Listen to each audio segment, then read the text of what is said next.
Alright people, gather round. Today we're setting one of the biggest debates in the Demon Slayer fandom, which will no longer be a debate by the end of this video. Excuse me. The question is Yoriichi Tsugikuni actually stronger than Muzan Kibutsuji in his absolute final form?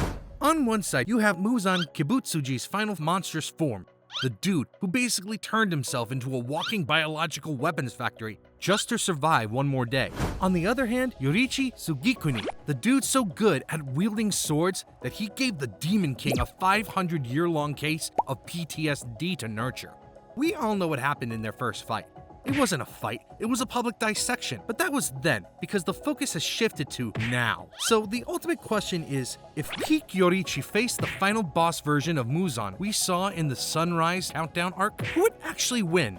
Buckle up, we are going from the fundamentals to the final verdict. Full spoilers from here on out, no holding back. If you're not caught up, pause this and go binge the whole thing. I promise you won't regret it. Let's establish what, or more accurately, who Yoriichi is. He wasn't just a strong guy, he was a glitch in the matrix of the Demon Slayer world. He was a boy born with the Demon Slayer mark, the transparent world, and the innate knowledge of sun breathing. This is basically the complete combat system pre-installed. Demon Slayer mark from birth, which is the flaming forehead tattoo that boosts everything, but usually takes the bearer's life by 25. However, Yoriichi lived to 85, so no biggie. As a baby, he already had access to the transparent world. Yeah, he could see through people's muscles, blood flow, joints, even organs, and predict every move before it happened. He invented sun breathing himself, the original perfect style with 13 forms. The 13th is a continuous dance specifically designed to obliterate someone with multiple hearts and brains in one combo. Yoriichi could turn his Nichirin blade bright red on command, which burns demons on a cellular level and cripples regeneration even for top tiers. He mastered the selfless state, a state where one has zero killing intent and zero presence. Enemies literally can't read him because there's nothing hostile to sense. Feats? As a young one, he picked up a sword for the first time and accidentally overwhelmed a trained samurai. As an adult, training dummies with multiple arms couldn't simulate his speed. At 85 years old, which is way past prime by the way, he still flashed behind Kokushibo, the upper rank one, his demonified twin brother, and almost rendered him headless. Yoriichi wasn't just strong, he was kind, humble, and genuinely wanted to save everyone. The dude radiated main character energy, but he existed centuries before Tanjiro. His resume is short but earth-shattering. The only real entry is his confrontation with a supremely confident Muzan roughly 500 years before the main story. Muzan, millennia old and unchallenged, saw this quiet guy with earrings as a mildly interesting bug. However, what followed was the most one-sided beatdown in anime history.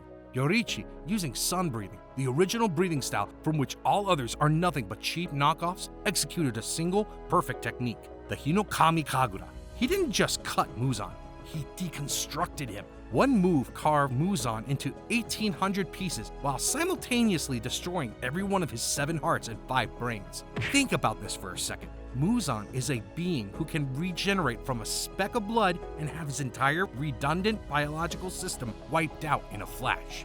The only reason Muzan survived was a biological panic button with his cells' sheer will to live, forcing an explosion to scatter. Yoriichi didn't just win, he humiliated Mr. Unkillable. He installed a fear so deep it became genetic, a trauma Muzan would accidentally pass down to every demon he created. Yoriichi's power is the absolute, polished peak of human potential efficiency, grace, and lethal perfection. Muzan, on the other hand, started as a frail human, was turned during a botched medical experiment, and became Demon Zero. He's got 7 hearts, 5 brains, god-tier regeneration, shapeshifting, poisonous blood, shockwave attacks, and can whip out bladed arms faster than you can say you can blink. Over centuries, he created the 12 Kazuki, ruled from the shadows, and sent to the afterlife anyone who got close to sun breathing because one guy traumatized him for life. After being cornered by the modern, full-powered Demon Slayer core, Muzan sheds any pretense of humanity. He fully dived into his true self, a gigantic, multi-mouthed shrieking horror, the living battlefield, which allows him to transform the ground and air around him into fleshy, organic terrain he controls. There is also the area of effect nightmare. His whip-like arms can shred city blocks. He fires biomatter cannons. It's less sword fighting and more artillery bombardment. Then, the Toxic Evolver. This is a situation where his blood is instant poison. He consciously grows new hearts and brains mid-fight to counter specific threats. His greatest assets here are endless vitality and unmatched endurance. He's built to outlast and overwhelm mortals who obviously need to breathe and not have their cells dissolved. This is Muzan with all restrictions off. No hiding, no scheming, just raw, millennia-hoarded power dumped into a single, desperate bid to survive until dark. This version of Muzan is faster, stronger, and more desperate than ever. On paper, this should be the strongest being in the series, but there is one uncomfortable fact that remains. You'll hear that at the end of the video. So, how do these two fundamentally different forces actually clash? Let's look at Yoriichi's combat style, better known as the surgical strike. Yoriichi is the ultimate precision instrument because the transparent world lets him see muscle movement, blood flow, and power concentration. It's basically an aimbot for vital points. Then, selfless state makes him undetectable. Even to Muzan's bioenergy sensing, combined with sun breathing, every strike isn't just damage, it is a simulation of the effect of sunlight on a cellular level, actively crippling demonic regeneration. His fighting philosophy? Why have a long battle when you can have one perfect cut? He doesn't wear you down, he deletes you. And let's not forget the psychological warfare. Muzan isn't just fighting a man, he's fighting a 500-year-old ghost that lives in his cells. That's a debuff no amount of biomass can shake off. Now let's look at Muzan's strong suit, his final form combat style, the catastrophic tide. Muzan doesn't fight in a technical sense. He unleashes his strategy, which is area denial and saturation bombing. You can't parry a tsunami of flesh. You can't outrun whips that move faster than sight and cover football fields. His regeneration isn't just fast, it's strategic, and he can relocate his core organs on the fly. His biggest advantage against any human, even Yoriichi, is stamina.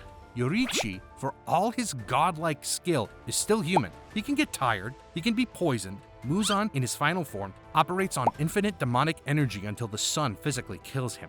He wins a battle of endurance by default, that is, if you can force him into one. Now let's get into the nitty-gritty of it all. 1. Speed and perception. For Yoriichi, his transparent world grants precognitive insight. He doesn't react to moves, he reacts to the intent to move, the tensing of muscles before the strike. His speed was so beyond Muzan's prime comprehension that Muzan literally saw himself as already dead. In modern scaling, Yoriichi blitzed a stronger version of Kokushibo who could blitz the marked Hashira. For Muzan, final form, his whips are faster than any Hashira can consistently track, requiring constant suicidal focus from multiple fighters. However, he was consistently tagged and damaged by the combined efforts of Tanjiro, using a copied transparent world, Obanai, and Sanemi. The verdict? Yoriichi holds a decisive edge. His perception is a higher tier ability, and his combat speed is narratively presented as untouchable. 2. Lethality versus durability, which is the core question. The problem, final form Muzan has hyper-evolved. He can spawn new hearts and brains instantly. The modern core had to destroy them faster than he could create them. Could Yoriichi's sun breathing overcome this?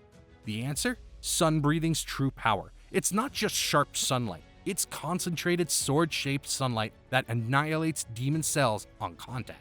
The 13th form of sun breathing, the one Yoriichi created specifically to kill Muzan, is a cycle of all 12 forms, executed in perfect succession to systematically destroy all of Muzan's vital points and prevent regeneration. This form exists because Yoriichi foresaw Muzan's evolution. His entire life's work was a counter to Muzan's final, most desperate state. 3. The fear factor. It's not just mental, it's biological. This is Yoriichi's secret weapon. During the final battle, just the sight of Tanjiro's sun-breathing earrings made Muzan freeze in terror, causing him physical damage. A memory, a symbol of Yoriichi, had a tangible, devastating effect on Muzan's final form. Now imagine the real thing standing before him. That genetic, cellular trauma wouldn't be a debuff, it would be a system crash. Muzan's final form is powered by panic and rage, but facing Yoriichi could trigger a primal, subcellular panic that would shatter his combat focus.